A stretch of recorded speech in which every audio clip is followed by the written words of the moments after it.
Hello everyone, welcome to Vaidyanath की class. और आज के इस वीडियो में हम लोग सीखने वाले हैं domestic product and national product के बारे में। तो डोमेस्टिक प्रोडक्ट और नेशनल प्रोडक्ट को पढ़ने से पहले हम लोग एक बार रिवाइज कर लेते हैं जो हमने इस चैप्टर में ऑलरेडी एक्सप्लेन कर चुका है। तो फर्स्ट मैंने आपको बताया था कि इस चैप्टर में मुझे क्या क्या पढ़ना है, जो आपको लास्ट वीडियो में मिल जाएगा। सेकंड मैंने आपको बताया था कि नेशनल इनकम क्या होता है, ठीक है। थर्ड मैंने बताया था डोमेस्टिक टेरिटरी क्या होता है।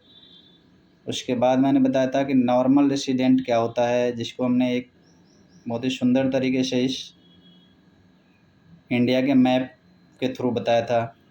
उसके बाद जो है हम लोग पढ़ेंगे domestic product and national product के बारे में। तो सबसे पहले डोमेस्टिक प्रोडक्ट, देखो डोमेस्टिक मीन्स क्या होता है। यहाँ पे डोमेस्टिक कहने से ही पूरा समझ में यह आ रहा है कि विद इन द कंट्री जो भी प्रोडक्टिव एक्टिविटी होता है, ठीक है। क्या आपको समझना है कि विद इन द कंट्री जो भी प्रोडक्टिव एक्टिविटी होता है, क्लियर। यानी डोमेस्टिक एक्टिव प्रोडक्ट मीन्स क्या बताया मैंने कि डोमेस्टिक टेरिटरी मतलब विद इन द कंट्री जो भी प्रोडक्टिव एक्टिविटी होता है वो डोमेस्टिक प्रोडक्ट में आएगा। सिंपल एक वर्ड में आपको यही समझना है। चलो उसको बढ़िया से समझते हैं कि डोमेस्टिक प्रोडक्ट क्या होता है। Refers to the total value added together by all the producer in a domestic territory of a country, domestic territory of a country, ठीक है, इन ए पार्टिकुलर ईयर। मतलब ये डोमेस्टिक टेरिटरी क्या बताता है कि total value of all the producer in the domestic territory of a country produce. कहने का मतलब ये है कि इंडिया में जितने भी प्रोड्यूसर है जो गुड्स एंड सर्विसेज को प्रोड्यूस करता है, ठीक है, किसी भी पार्टिकुलर ईयर में, उसके द्वारा जितने भी गुड्स एंड सर्विसेज को प्रोड्यूस किया जाता है, ठीक है, उस सब को अगर हम ऐड कर देंगे तो ये हमारा क्या हो जाएगा, ये हमारा हो जाएगा डोमेस्टिक प्रोडक्ट, ठीक है, क्लियर। डोमेस्टिक प्रोडक्ट क्या है। नेक्स्ट देखते हैं नेशनल प्रोडक्ट, ठीक है। नेशनल प्रोडक्ट क्या होता है कि अब यहाँ पे देखो नेशनल प्रोडक्ट, अब नेशनल लग गया। अब यहाँ पे एक नया वर्ड जो है वो ये ऐड होगा। अब यहाँ पे देखते हैं it refers to the total value added together by normal resident. देखो यहाँ पे क्या लिखा हुआ है, नॉर्मल रेसिडेंट्स, ठीक है। आपको थोड़ा सा ये करना है, यहाँ पे क्या था ऑल द प्रोड्यूसर और यहाँ पे क्या है नॉर्मल रेसिडेंट। तो याद रखना क्या है नेशनल वाले में नॉर्मल रेसिडेंट। और नॉर्मल रेसिडेंट क्या होता है मैंने आपको बताया है पिछले वीडियो में। अगर आपको अभी तक समझ में नहीं आया तो आप पीछे जाके देख लेना कि नॉर्मल रेसिडेंट क्या होता है। तो यहाँ पे क्या आपको समझना है, नॉर्मल रेसिडेंट, ठीक है, normal resident of a country in a particular year, ठीक है। यहाँ पे क्या हो गया कि जितने गुड्स एंड सर्विसेज का प्रोडक्शन होता है किसी भी पार्टिकुलर ईयर में, ठीक है, with in the country and outside the country, उसी को क्या बोलेंगे हम,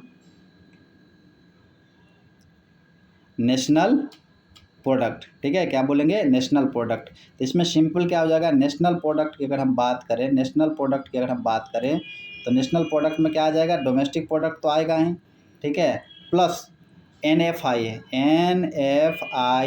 अब ये NFIA क्या होता है कि मान लो कि इंडिया से बहुत सारे ऐसे जो इंजीनियर डॉक्टर है जो कि अदर कंट्री में काम करके फिर वहाँ से क्या होता है, वो जो हमें रेमिटेंस भेजता है, रेमिटेंस सेंड करता है, पैसा सेंड करता है, ठीक है, जिसको क्या बोलते हैं NFIA, यानी net factor income from abroad.